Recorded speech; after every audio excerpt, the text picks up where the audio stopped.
International standards తో quality education అందిస్తుంది futuristic edu initiatives.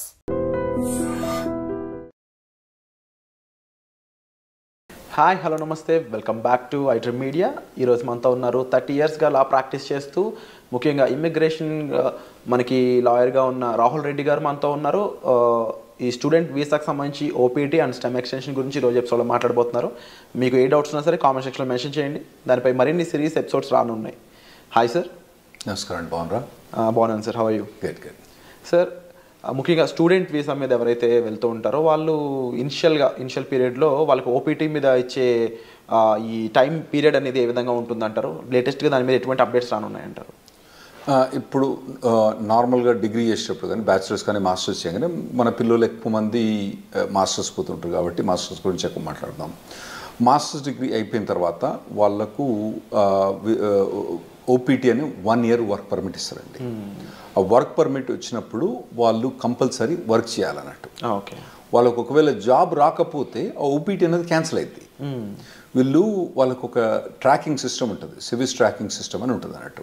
ఆ ట్రాకింగ్ సిస్టంలో వాళ్ళు ఇన్ఫామ్ చేయాలి, మీ ఎంప్లాయర్ ఎవరు, ఎక్కడ ఉంటున్నావు నువ్వు, ఇవన్నీ ఇన్ఫామ్ చేయాలన్నట్టు. అయితే ఆ 1 year పీరియడ్లో 90 days అన్ఎంప్లాయ్మెంట్ అలౌడ్ అండి.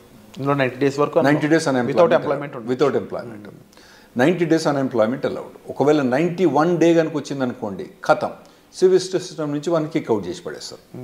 అంటే అతను F1 వీసా ఖతం అయింది, అక్కడ ఉండటానికి వీల్లేదు, అక్కడ ఓపీటీ అన్నది అతనికి వచ్చిన పర్మిట్ కూడా ఆటోమేటిక్గా క్యాన్సిల్ అయిపోతుంది అన్నట్టు. సో ఈ లోపల ఇతను ఎంప్లాయ్మెంట్ తీసుకోవడం కంపల్సరీ అవుతుందండి. సో ఈ లోపు ఎంప్లాయ్మెంట్ వచ్చింది అనుకుందాము, ఆఫ్టర్ 1 year ఆ ఎంప్లాయ్మెంట్ మీద ఎటువంటి ప్రొసీజర్ ఉంటుంది? స్టెమ్ ఎక్స్టెన్షన్ అనేది కంపల్సరీ చేయించుకోవాలి. అసలు స్టెమ్ ఎక్స్టెన్షన్ ఎందుకు చేయించాలంటే? అయితే ఇప్పుడు నార్మల్గా డిగ్రీస్ అక్కడ 2గా డివైడ్ చేస్తారండి. ఒకటేమో స్టెమ్ డిగ్రీ అంటే నార్మల్గా సైన్స్ కానివ్వండి, తర్వాత ఫిజిక్స్ కానీ, మ్యాథ్స్ కానివ్వండి, తర్వాత కంప్యూటర్ సైన్స్, ఇంజనీరింగ్ డిగ్రీస్, ఇవన్నీ స్టెమ్ డిగ్రీస్ అంటారండి. ఓకే. గవర్నమెంట్ అక్కడ పిల్లల్ని స్టెమ్ డిగ్రీస్ చేయడానికి ప్రమోట్ చేయడానికి ఈ స్టెమ్ ఎక్స్టెన్షన్ ఒకటి పెట్టింది అన్నట్టు. అంటే వీళ్ళకు మాస్టర్స్ డిగ్రీ కంప్లీట్ అయిపోయిన తర్వాత, అంటే కంప్యూటర్ సైన్స్లో మోస్ట్లీ మన వాళ్ళందరూ కంప్యూటర్ సైన్స్లో చేస్తారు కాబట్టి దాని గురించి ఎక్కువ మాట్లాడుకుందాం. సో అందులో ఫస్ట్ 1 year ఓపీటీ అని వర్క్ పర్మిట్ ఉంటుంది. ఆ వర్క్ పర్మిట్ అయిపోయిన తర్వాత అతనికి జాబ్ ఉంటే ఇంకొక 2 years వర్క్ పర్మిట్ వస్తుందండి. దాన్ని స్టెమ్ ఎక్స్టెన్షన్ అంటారన్నట్టు. ఆ స్టెమ్ ఎక్స్టెన్షన్లో కూడా 90 days అన్ఎంప్లాయ్మెంట్ అలౌడ్ అక్కడ, అందులో కూడా. అయితే రెండిట్లో కలిపి 150 రోజులే. అంటే ఎక్కడనో ఒక దగ్గర తగ్గించుకోవాలన్నట్టు. ఇక్కడ 90 days, అక్కడ 90 days బ్యాక్స్, ఓవరాల్గా 150 days దాటకూడదు అన్నట్టు. స్టెమ్ ఎక్స్టెన్షన్లో కూడా జాబ్ కంపల్సరీ ఉండాలి, జాబ్ కంపల్సరీ చేయాలి. అంటే ఈ 180 days పక్కన పెడితే యాక్చువల్లీ 150 90 + 90 కాదు అక్కడ. ఇక్కడ 60 ఇవ్వాలన్నా అక్కడ 70 ఎక్కడో కంట్రోల్ చేసి పెట్టాలన్నట్టు. సో ఇన్ కేస్ ఈ స్టెమ్ ఎక్స్టెన్షన్ కన్నా ముందు తనకి జాబ్ పోయినట్లయితే ఓపీటీ టైంలో ఇంకా స్టెమ్ ఎక్స్టెన్షన్ కూడా ఉండదంటారు.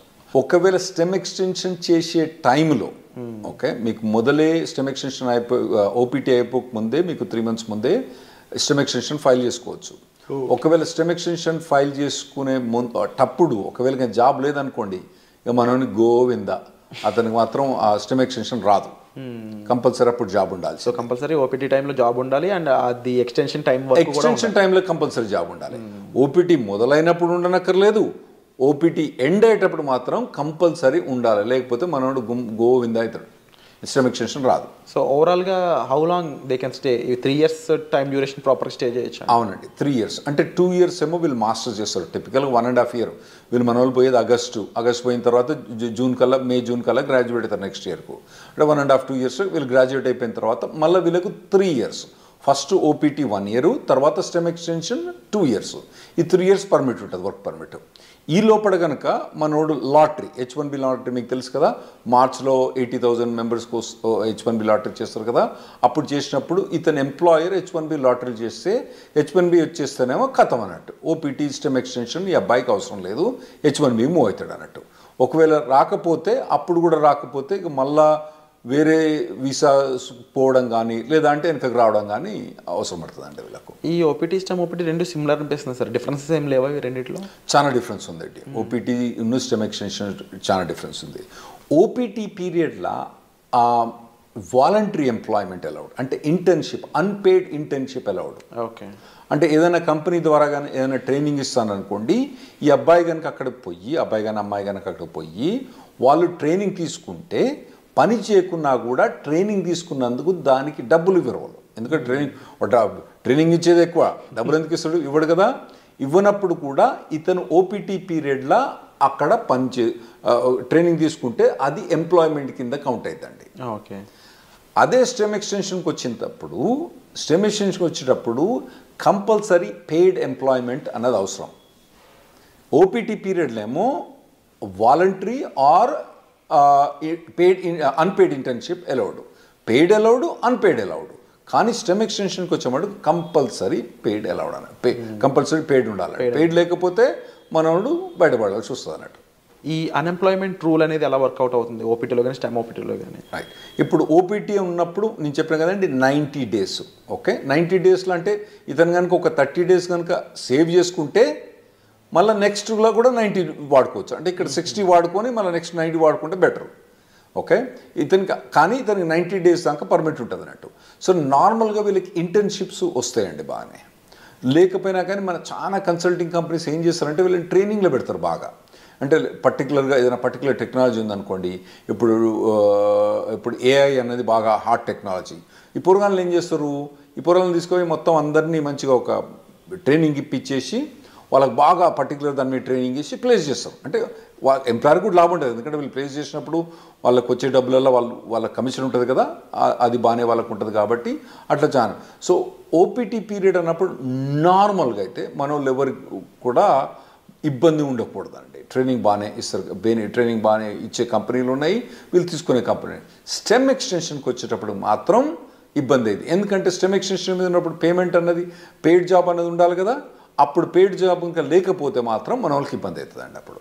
సో ఓపీటీలో టైంలో అన్ఎంప్లాయ్మెంట్ అనేది ఉండకూడదు, అట్లీస్ట్ ఇంటర్న్గానే పనిచేసి ఉండాలి. రైట్. లేకపోతే కంపల్సరీ వెనక్కి రావాల్సిందే తప్ప. రైట్, కంపల్సరీ వెనక్కి రావాల్సిందే. సో ఈ టైంలో అంటే స్టెమ్లో కానీ ఓపీటీ టైంలో కానీ జాబ్ లేకుండా ఉన్న పర్సన్ లీగల్గా స్టే చేయడానికి ఏమైనా ఆప్షన్స్ ఉన్నాయి? అంటే నేను చెప్పినా కదండి, మొత్తం టోటల్గా 150 days అలౌడ్. ఫస్ట్ దాంట్లో 90 చేస్తే నెక్స్ట్ 60, ఫస్ట్ దాంట్లో 60 చేస్తే నెక్స్ట్ 90. ఏ దాంట్లో కూడా 90 కన్నా ఎక్కువ చేయరాదు అన్నట్టు. అంత మటుకు అన్ఎంప్లాయ్మెంట్ అలౌడ్. ఫస్ట్ ఓపీటీ పీరియడ్లో మీకు stem voluntary unpaid internship allowed, stem extension allowed కాదు. సో మీరు అన్నది కరెక్ట్. ఒకవేళ కనుక ఆ 150 days కూడా క్రాస్ అయితే అతను లీగల్ స్టేటస్ పోద్ది. ఇవన్నీ ఇన్ఫర్మేషన్ ట్రాకింగ్ ఎక్కడ ఉంటుంది అంటే సివిల్ సిస్టంలో ట్రాకింగ్ ఉంటుంది అన్నట్టు. వాళ్ళు ట్రాక్ చేస్తూ ఉంటారు అన్నట్టు. ఇవన్నీ వీళ్ళు చెప్పాలి, పిల్లలు పోయి వాలంటీర్గా నాకు జాబ్ పోయింది పోలేదని. అందులో కూడా ఇన్వెస్టిగేషన్స్ అవుతా ఉంటాయి అప్పుడప్పుడు. ఒకవేళ మనోడు జాబ్ చేస్తాడనుకోండి, జాబ్ పోయిందనుకోండి, వీడు చెప్పలేదనుకోండి, దెన్ అతనికి ప్రాబ్లం రావచ్చు. ఇంకోటి ఏంటంటే కంపెనీ కూడా ఇన్ఫార్మ్ చేస్తుంది కాలేజ్కి, అరే నాయన మా దగ్గర పనిచేస్తాడు కానీ ఇప్పుడు వీడు మా దగ్గర లేడు అని చెప్పి వాళ్ళు కంపెనీకి ఇన్ఫార్మ్ చేస్తారు, మన యూనివర్సిటీకి ఇన్ఫార్మ్ చేస్తే వీళ్ళని టర్మినేట్ అయిపోతారు అన్నట్టు. సో ఆ పీరియడ్లో ఎంప్లాయ్మెంట్ అనేది చాలా అవసరం అండి. అయితే ఈ స్టెమ్ ఎక్స్టెన్షన్లో 40 hours జాబ్ అవసరం లేదు, 25-30 hours జాబ్ కూడా చేసుకోవచ్చు. ఒకవేళ కనుక అతనికి తక్కువ జాబ్ ఏదైనా దొరికిందనుకోండి, తక్కువ టైంలో దొరికిందనుకోండి, స్టెమ్ ఎక్స్టెన్షన్లో ఆ 25 hours 30 hours కూడా చేసుకోవచ్చు అన్నట్టు. ఇది స్టెమ్ ఎక్స్టెన్షన్ ఫస్ట్ 1 year కాదు, తర్వాత నెక్స్ట్ 2 yearsలో. ఓపీటీలో ఇన్ కేస్ ఈ ఫ్రీ జాబే ఉంది, ఇంకా అవును నెక్స్ట్ స్టెమ్ ఎక్స్టెన్షన్ ముందు కూడా ఫ్రీ జాబే ఉంది అంటే ఓపీటీ నుంచి స్టెమ్ ఎక్స్టెన్షన్ పోయేటప్పుడు ఆ స్టెమ్ ఎక్స్టెన్షన్ జాబ్ అనేది కంపల్సరీ పెయిడ్ జాబ్ ఉండాలి, లేకపోతే యుఎస్సిఎస్ పర్మిషన్ ఇవ్వదు, స్టెమ్ ఎక్స్టెన్షన్ ఇవ్వదు. సో లీగల్గా వీళ్ళు ఎలాంటి అప్లై చేయొచ్చు? ఫర్ ఎగ్జాంపుల్ అప్పటికి జాబ్ ఫైండ్ అవుట్ చేయకపోతే లీగల్గా ఇంకేం చేయలేరు అంటారా? అవునండి. స్టెమ్ ఎక్స్టెన్షన్ అప్పుడు కనుక ఒకవేళ కనుక ఫస్ట్ 1 yearలోనేమో వీళ్ళకి ఇంటర్న్షిప్ జాబ్స్ ట్రైనింగ్స్ బాగానే ఉంటుంది. ఆ తర్వాత కనుక వీళ్ళకు ఒకవేళ కనుక పెయిడ్ జాబ్స్ కనుక దొరకకపోతే ఖతం. సో వీసా చేంజ్ అవ్వడం లాంటి ప్రొసీజర్ ఏమైనా ఫాలో అవ్వచ్చు? అవునండి. అప్పుడు వాళ్ళు B2కు చేంజ్ ఆఫ్ స్టేటస్ ఫాలో కావచ్చు, లేదంటే మళ్ళీ కాలేజ్ పోయి ఇంకో మాస్టర్స్ డిగ్రీ చేయొచ్చు, మళ్ళీ లేదంటే డాక్టరేట్ డిగ్రీ చేయొచ్చు, లేదంటే వాళ్ళకు ఒకవేళ H4 ఆప్షన్ ఉంటే H4 చేయొచ్చు, లేదా ఇండియాకి రావాలన్నా ఇండియాకి రావచ్చు, లేదా కెనడాకి పోవన్నా కెనడాకి పోవచ్చు. సో అప్పుడప్పుడు మన వాళ్ళు జనాలు వచ్చి చెప్తా అంటారు, నేను 2 మాస్టర్స్ డిగ్రీ చేసినా 3 మాస్టర్స్ డిగ్రీ చేసినా అంటారు. వీళ్ళు ఏంది అక్కడ 2 మాస్టర్స్ డిగ్రీ చేసింది ఎందుకు, ఆడ పోయి వాళ్ళు ఏదో మాస్టర్స్ డిగ్రీ ఇంకో మాస్టర్ డిగ్రీ ఉంటే వాల్యుయేషన్ అని కాదు. 90% ఆఫ్ ద మెంబర్స్ ఏమవుతారంటే వాళ్ళు అక్కడ ఉండటానికి వేరే మాస్టర్స్ డిగ్రీ చేస్తారు. అది ఇంకోటి మీరు అడగొచ్చు ఏంటంటే, మరి ఇంకో మాస్టర్స్ డిగ్రీ చేస్తే మళ్ళీ 3 ఏళ్ళు పర్మిట్ వస్తుందా? గ్రేస్ పీరియడ్స్ ఎలా ఉంటాయి అసలు? ఒక లెవెల్ ఆఫ్ డిగ్రీకి ఒక ఓపీటీ, ఒక స్టెమ్ ఎక్స్టెన్షన్, ఇంకో లెవెల్ ఆఫ్ డిగ్రీకి ఒక ఓపీటీ, ఒక స్టెమ్ ఎక్స్టెన్షన్. అంటే బ్యాచిలర్స్ డిగ్రీకి ఓపీటీ స్టెమ్ ఎక్స్టెన్షన్ ఉంటుంది, మాస్టర్స్ డిగ్రీకి ఓపీటీ స్టెమ్ ఎక్స్టెన్షన్ ఉంటుంది, మళ్ళీ డాక్టరేట్ డిగ్రీ ఉంటుంది. మనోళ్ళు చాలా మంది పోయేది మాస్టర్స్ డిగ్రీకి కాబట్టి వాళ్ళు మాస్టర్స్ డిగ్రీ చేసినప్పుడు ఒక ఓపీటీ, ఒకటి స్టెమ్ ఎక్స్టెన్షన్, అంటే 3 ఏళ్ళు వర్క్ పర్మిట్ ఉంటుంది. ఈ లోపల కనుక వాళ్ళకు జాబ్ పోతే వాళ్ళు మళ్ళీ వేరే మాస్టర్స్ జాయిన్ అయ్యి మళ్ళీ మాస్టర్స్ తీసుకుంటే మళ్ళీ ఓపీటీ అన్నది రాదు.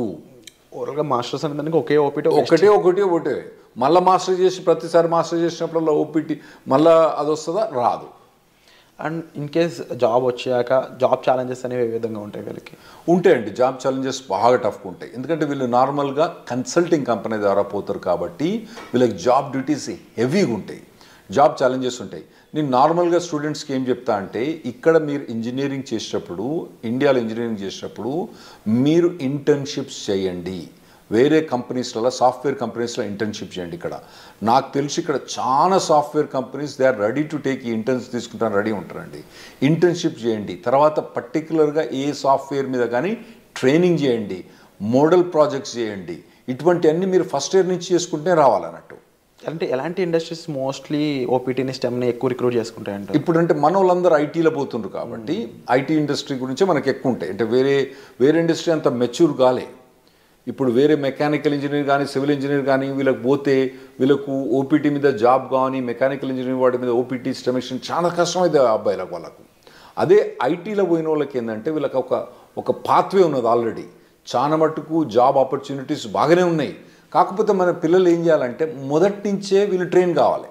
ఏదైనా పర్టికులర్ టెక్నాలజీ ఎంచుకొని వీళ్ళు ఫస్ట్ ఇయర్ బ్యాచిలర్స్ డిగ్రీ కానీ, సెకండ్ ఇయర్ బ్యాచిలర్స్ డిగ్రీ కానించి అప్పటి నుంచి ఏదైనా టెక్నాలజీ ఎంచుకొని పోవాలి.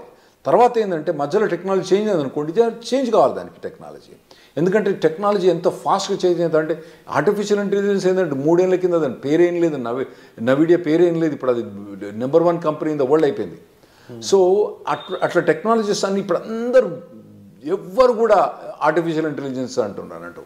అది కొందరు కొన్ని కంపెనీస్ పనిచేస్తూ చెప్తారు, మాకు అసలు ఆర్టిఫిషియల్ ఇంటెలిజెన్స్ అవసరం లేదు, కానీ మా కంపెనీలో ఎందుకు హైర్ చేస్తున్నారో లేదు, వాడు రెజ్యూమ్ మీద ఆర్టిఫిషియల్ ఇంటెలిజెన్స్ బెటర్, వానికి ఒక ఏదైనా కోర్సు కానీ, ఏదన్నా ఒక 5 months ఎంప్లాయ్మెంట్ కానీ, ఇంటర్న్షిప్ కానీ ఉంటే తీసేసుకుంటారు మా దగ్గర అని చెప్తాను వాళ్ళు.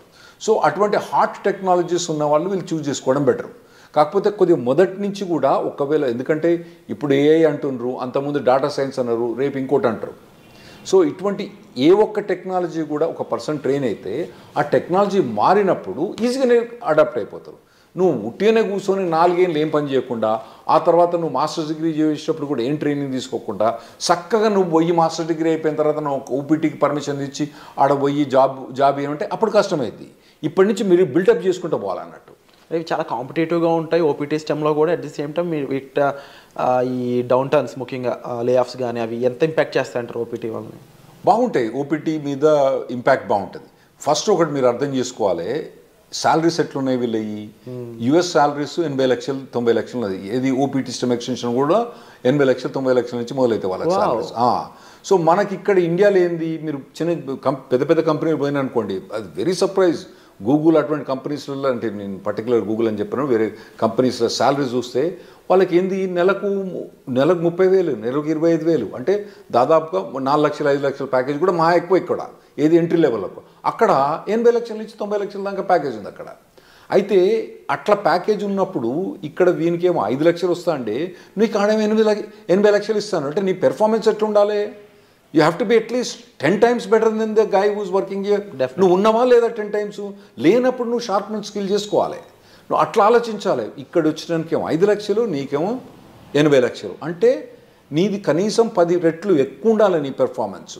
అంటే 10 రెట్లు ఎక్కువ ఉండాలంటే నువ్వు షార్ప్ అని చేసుకోవాలి. You need to be fit for it.